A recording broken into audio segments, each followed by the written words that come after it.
الله فلا مضل له ومن يضلله فلا هادي له وأشهد أن لا إله إلا الله وحده لا شريك له وأشهد أن محمدا عبده ورسوله أما بعد فإن خير الحديث كتاب الله وخير الهدي هدي محمد صلى الله عليه وسلم أعوذ بالله من الشيطان الرجيم يا أيها الذين آمنوا اتقوا الله حق تقاته ولا تموتن إلا وأنتم مسلمون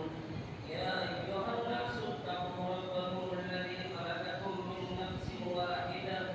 وخلق منها زوجها وبث منهما رجالا كثيرا ونساء واتقوا الله الذي تساءلون به والأرحام إن الله كان عليكم رقيبا يا أيها الذين آمنوا اتقوا الله وقولوا قولا سديدا يصلح لكم أعمالكم ويغفر لكم ذنوبكم ومن يطع الله ورسوله فقد فاز فوزا عظيما وقال الله تعالى فإن آمنوا بمثل ما آمنتم به فقد اهتدوا وقال النبي صلى الله عليه وسلم لا تسبوا أصحابي فوالذي نفسي بيده لو أنفق مثل أحد ما بلغ مد أحدهم ولا نصيفه رواه البخاري. حاضرین جمعہ ہر قسم کی تعریف و توصیف بزرگی بڑائی کبریائی حمد و ثنا اسے اللہ رب العالمین کے لیے لائق و زیبا ہے جو اس پوری کائنات کا تن تنہا خالق مالک رازق اور حاکم انگنت ذاتِ اور بے شمار درود و سلام کا نذرانہ ہو تمام انبیاء رسول پر بالخصوص ہمارے آپ کے آخری نبی جناب محمد عربی صلی اللہ علیہ وسلم کی ذات بابرکات پر خطبہ رسولہ کے بعد قرآن مقدس کی آیت کریمہ اور رسول صلی اللہ علیہ وسلم کی ایک پیاری حدیث پیش کی گئی. آیت اور حدیث کے تناظر میں اس کائنات میں نبی اکرم صلی اللہ علیہ وسلم کے بعد جو سب سے مقدس ہستی آئی ہے ان کے فضائل کے سلسلے میں چند باتیں اس امید کے ساتھ رکھنے کی کوشش کی جائے گی کہ اللہ رب العالمین ہم تمام لوگوں کو اس میں عمل کرنے کی توفیق عطا فرمائے. اسلام جب اس کائنات میں آیا اللہ پاک نے رسول کائنات صلی اللہ علیہ وسلم کو اپنا آخری نبی بنا کر جب اس کائنات میں بھیجا تو بنی نوع انسان کی ہدایت کے لیے مسلمانوں کو مومنوں کو سیدھے راہ پر گامزن کرنے کے لیے بنیادی طور پر رب العالمین نے اور رسول کائنات صلی اللہ علیہ وسلم نے دو ایسی چیز عطا کی جس پہ اگر کوئی شخص عمل کر لے تو وہ فلاح پا جائے گا. اللہ کے رسول صلی اللہ علیہ وسلم نے اپنے آخری وقت میں عمر کے آخری حصے میں فرمایا تھا ترکت فیکم امرین لن تضلوا ما ان تمسکتم بہما کتاب اللہ و سنت رسول صلی اللہ علیہ وسلم کہ میں تمہارے درمیان دو ایسی چیزیں چھوڑ کر جا رہا ہوں جس کو تم اگر مضبوطی سے تھامے رہو گے پکڑے رہو گے تو تم کبھی گمراہ نہیں ہوگے اور وہ دو چیز قرآن اور حدیث ہے. اہل حدیثوں کی رسول کائنات صلی اللہ علیہ وسلم کی سنتوں کو دل و جان سے لگانے والوں کی ہمیشہ سے یہ تاریخ رہی ہے کہ اسلام کے ان دو مرجع اسلام کے ان دو بنیادی جو ہماری حیثیت ہے کہ قرآن اور حدیث کی اس کو قرآن و سنت کے مقالوں نے اہل حدیثوں نے ہمیشہ سے کیسے جا بتایا. تاریخ شاہد ہے کہ یہ قرآن اور رسول کائنات صلی اللہ علیہ وسلم کا فرمان ہم تک جس راستے سے پہنچا جن لوگوں نے قرآن کریم کو ہو من وعد ہم تک پہنچانے کا کام کیا ہے جنہوں نے رسول کائنات صلی اللہ علیہ وسلم کی ایک ایک سنت کو پہلے خود اس پہ عمل کیا اور پھر اس کے بعد امت تک پہنچایا اس مقدس جماعت کو اس بابرکت ہستی کو پوری کائنات صحابہ کرام کے نام سے جاتی ہے. صحابہ کرام اگر اس کائنات میں آخر نہ ہوتے یہی وجہ ہے کہ پوری امت نے اس بات پر اتفاق کیا الصحابہ کلهم عدول کہ نبی کائنات کے جتنے ساتھی تھے جتنے صحابہ تھے تمام کے تمام صحابہ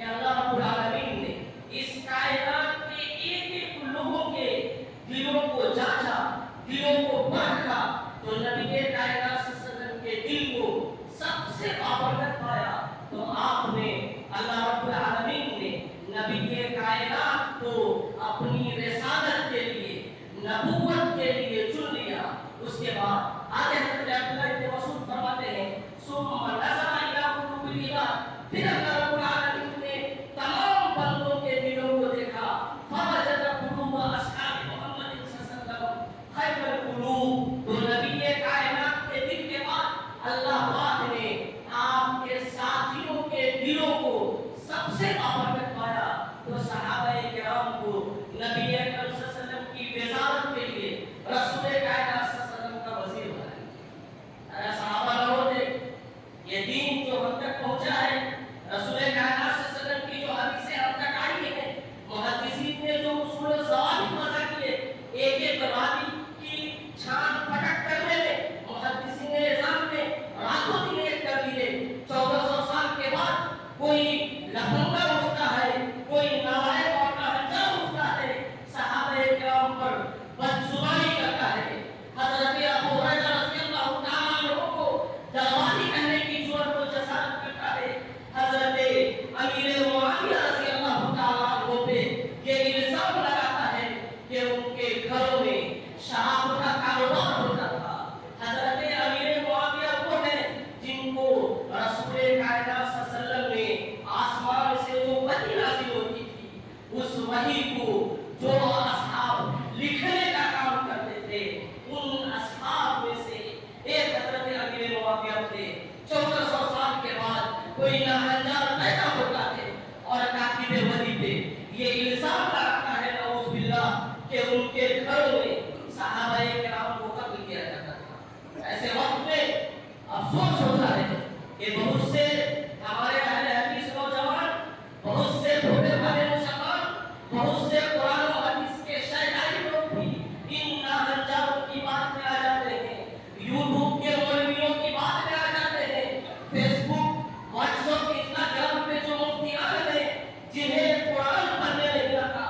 حدیثیں پڑھنے نہیں آتی، چند اردو کتابوں کو رٹ کر کے وہ اپنے آپ کو اللہ اور محمد سمجھتے ہیں. لیپ ٹاپ لے کر کے بیٹھ کر ان مقدس جماعتوں پہ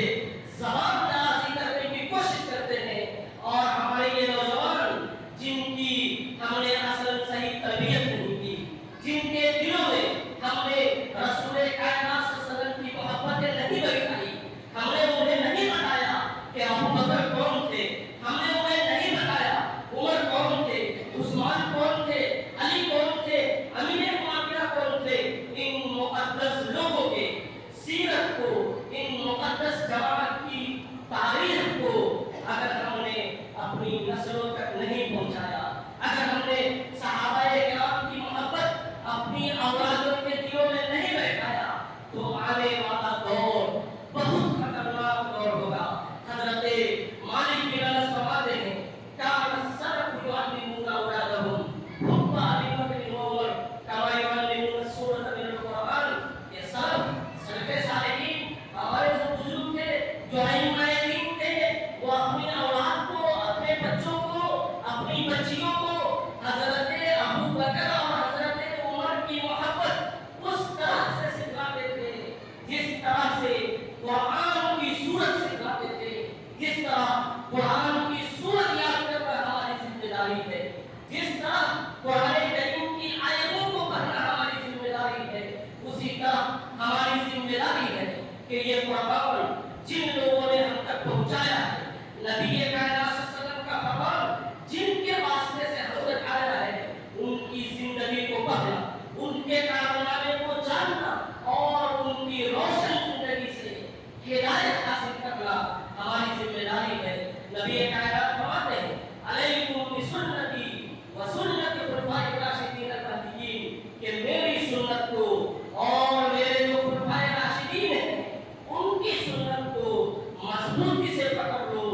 ہدایت پا جاؤ گے. اور رب کائنات فرماتا ہے فَإِنْ آمَنُوا بِمِثْلِ مَا آمَنْتُم بِهِ فَقَدِ اهْتَدَوْا، کہ جس طرح صحابہ کرام نے ایمان لایا تھا،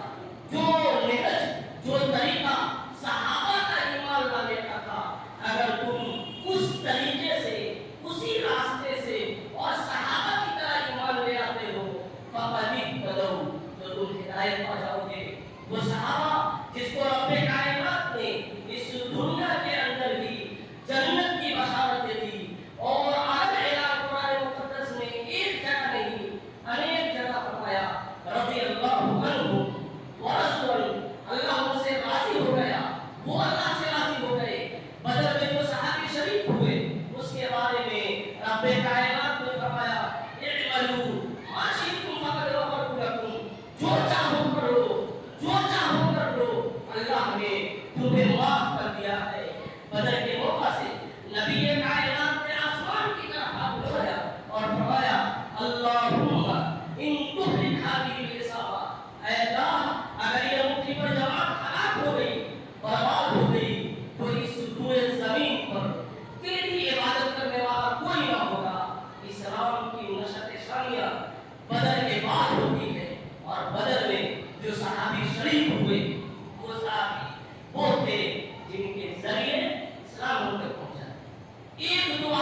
أشداء على الكفار رحماء بينهم تراهم ركعا سجدا يبتغون فضلا من الله ورضوانا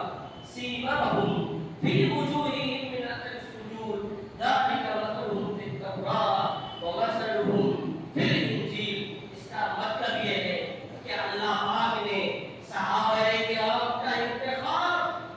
قرآن مقدس کے نزول سے پہلے کیا تھا. اس کا مطلب یہ ہے کہ اللہ رب العالمین نے صحابہ کرام کو نبی اکرم صلی اللہ علیہ وسلم کا وزیر بنانے کی پرانی رب کائنات نے رسول کائنات کو اس کائنات میں بھیجنے سے پہلے کیا. تبھی تو اللہ نے کہا کہ صحابہ کا تذکرہ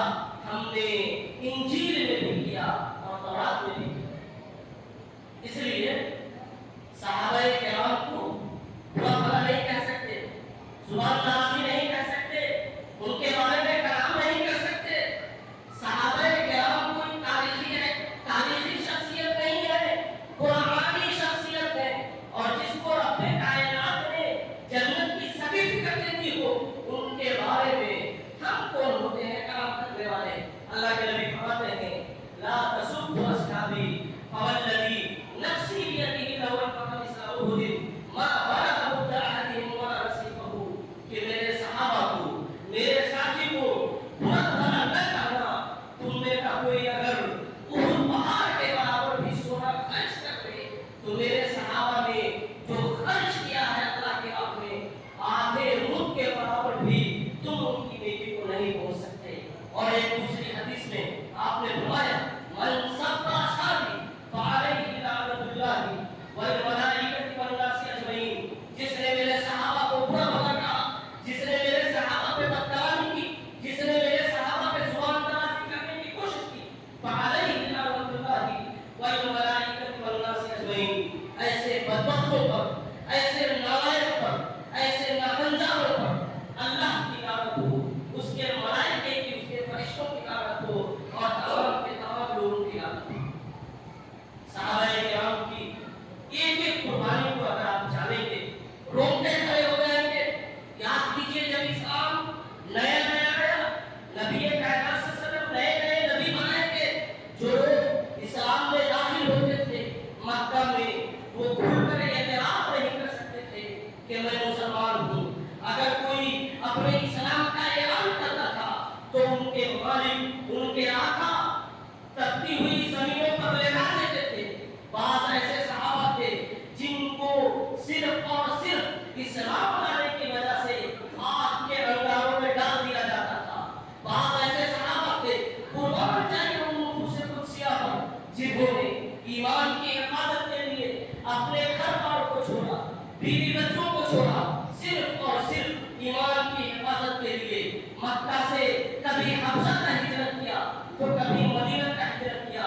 بعض ایسے مفلس صحابہ تھے, بعض ایسے غریب صحابہ تھے جب وہ مکے میں تھے. حضرت صہیب بن رومی کو کون نہیں جانتا, مکے کے وہ مالدار صحابہ تھے. جب انہوں نے ہجرت کی پلان کی ہجرت سے ارادہ کیا, مکہ والوں نے ان سے پورا مال چھین لیا, ان کی اولادوں کو چھینا, ان کی بیوی کو چھینا. وہ صحابی رسول اپنے ایمان کی حفاظت کے لیے اپنی پوری جائیداد مکہ میں چھوڑ دیتے ہیں, اپنی بیوی کو چھوڑ دیتے ہیں, اپنے بچے کو چھوڑ دیتے ہیں, اور رسول کائنات صلی اللہ علیہ وسلم کی محبت میں ایمان کی حفاظت کی خاطر مدینہ تشریف لے آتے ہیں. صحابہ کرام کی داستان ختم نہیں ہوتی. ہجرت کی جب آپ تاریخ پڑھیں گے سیدنا ابو بکر رضی اللہ تعالیٰ عنہ کو یاد کر کے آپ کی آنکھیں اشکبار ہو جائیں گی کہ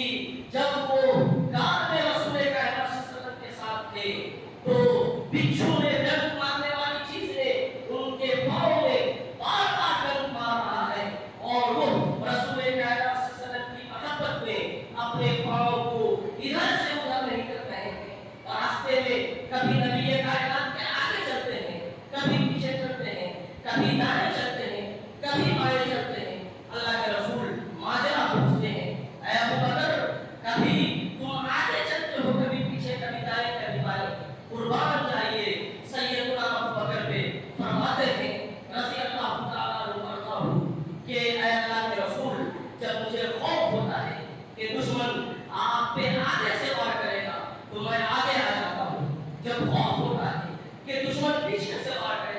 میں پیچھے آ جاتا ہوں. جب گانے کا خوف ہوتا پائے آ جاتا ہوں, جب گانے کا خوف ہوتا پائے آ جاتا ہوں. اے اللہ کے رسول, آپ کی حفاظت کی خاطر میں یہ حربہ استعمال کرتا ہوں. قربان جائیے سیدنا ابو ہریرہ رضی اللہ تعالیٰ عنہ پر, جن پہ یہ لڑائی کے الزام لگاتے تھے کہ حضرت ابو ہریرہ درباری صحابی تھے, انہوں نے بہت ساری حدیثوں کو چھپا دیا تھا. نعوذ باللہ من ذالک. اللہ رب العالمین ایسے ظالموں کو ہلاک و برباد کرے. وہ سیدنا ابو ہریرہ جنہوں نے سن 6 ہجری کے آخر یا 7 ہجری کے شروع میں جب اسلام قبول کیا تو اپنے آپ کو رسول کائنات صلی اللہ علیہ وسلم کی حدیثوں کے حفظ کے لیے وقف کر دیا. دنیا و مافیہ سے الگ ہو گئے. مسجد نبوی کے چبوترے پہ رات دن بیٹھے ہوتے تھے. بہت سے صحابہ آتے تھے, یہود آتے تھے, اور حضرت ابو ہریرہ کو مارتے ہوئے ایسا لگتا تھا کہ فٹ بال کو مار رہے ہیں. خود صحابی رسول بیان کرتے ہیں کہ میں 3 دن تک بغیر کھائے پیے نبی کائنات کی دربار میں آپ صلی اللہ علیہ وسلم کی حدیثوں کو یاد کرنے کے لیے میں بیٹھا ہوتا تھا. اور لوگ مجھے پاگل سمجھتے تھے, مجنون سمجھتے تھے. وہ صحابی جنہوں نے حدیث کو امت تک پہنچانے کے لیے, وہ صحابی جنہوں نے نبی کائنات صلی اللہ علیہ وسلم سے حدیثیں اس لیے سیکھی تاکہ آنے والی نسلوں تک, آنے والے مسلمان تک نبی کائنات کا فرمان پہنچایا جائے. ایسے صحابی کے بارے میں 1400 سال کے بعد اگر کوئی ناہنجار بدکاری کرنے کی کوشش کرے گا تو ہم اہل حدیثوں کا درہ یہ رہا ہے, ہماری صفت یہ رہی ہے کہ ہم نے کبھی بھی باطل سے ڈرنے کا کام نہیں کیا ہے. ایک جامع کیا ہے, 1000 جامع اگر اللہ رب العالمین عطا کرے, 1000 جامع نبی کائنات کے صحابہ کی حفاظت کے لیے ہم قربان کرنے کو تیار. اور جو لوگ صحابی پہ برا بھلا کہتے ہیں, حضرت سعد بن ابی وقاص ایک صحابی رسول ہے. صحابی پہ کلام کرنے کا انجام, صحابی پہ بدزبانی کرنے کا انجام ہر دور میں خطرناک رہا ہے. حضرت سعد بن ابی وقاص رضی اللہ تعالیٰ عنہ صحابی رسول ہیں. حضرت عمر بن خطاب نے ان کو کوفہ کا گورنر بنایا. حضرت سعد بن ابی وقاص رضی اللہ تعالیٰ عنہ کو سیدنا عمر بن خطاب نے اپنی دور خلافت میں کوفہ کا گورنر بنایا. کوفہ کے لوگوں نے, کوفہ بڑے نفاذ لوگ تھے وہاں, ان لوگوں نے حضرت عمر سے شکایت کی کہ آپ نے جن کو گورنر بنایا ہے وہ بڑی لمبی نماز پڑھاتا ہے, مسلمانوں کا خیال نہیں کرتا, وہ ہمیں پریشان کرتا. حضرت عمر بن خطاب نے سعد بن ابی وقاص کو بلایا. اے سعد بن ابی وقاص, میں نے تمہیں کوفہ کا گورنر بنایا ہے, تمہارے خلاف شکایت موصول ہوئی, تم بڑی لمبی نمازیں پڑھاتے ہو. حضرت سعد بن ابی وقاص کہتے ہیں, اے عمر بن خطاب, اے امیر المومنین, میں تمہیں رسول صلی اللہ علیہ وسلم کی سنت کے مطابق نماز پڑھاتا ہوں. عشاء کی نماز جب میں پڑھاتا تو نبی صلی اللہ علیہ وسلم کی سنت یہ ہے کہ پہلی رکعت کو لمبی کی جائے اور دوسری رکعت کو ہلکی کی جائے. اس سنت کے مطابق میں پہلی رکعت کو لمبی کرتا ہوں اور دوسری رکعت کو ہلکی کر دیتا ہوں. حضرت عمر بن خطاب صرف سعد بن ابی وقاص کی بات کو سن کر کے مان نہیں گئے. آپ نے چند لوگوں کی جماعت بنائی. حضرت سعد کو کہا کہ جاؤ تم کوفہ, میں دیکھتا ہوں اس معاملے کو. جب حضرت سعد کوفہ چلے گئے, اب تک وہ گورنر تھے, حضرت عمر بن خطاب نے چند لوگوں کی جماعت بنائی, انہیں کوفہ بھیجا کہ جاؤ کوفہ کی گلیوں میں گھومنا, کوفہ کی مختلف مساجد میں جانا, نمازیں پڑھنا, وہاں لوگوں سے ملاقات کرنا, حضرت سعد بن ابی وقاص کے بارے میں لوگوں سے پوچھنا کہ حضرت سعد بن ابی وقاص رضی اللہ تعالیٰ عنہ لوگوں کے بارے میں لوگوں کا کیسا خیال ہے. جب وہ 3 وہ جوان جس کو حضرت عمر بن خطاب نے بھیجا تھا کوفہ, جب وہ کوفہ پہنچے لوگوں سے ملاقات کرتے تھے, کسی کے روح کو بھی خبر نہیں کی کہ یہ جو لوگ آئے جن کو امیر المومنین نے بھیجا ہے. ایک دن وہ ایک قبیلے میں گئے, وہاں لوگوں سے پوچھا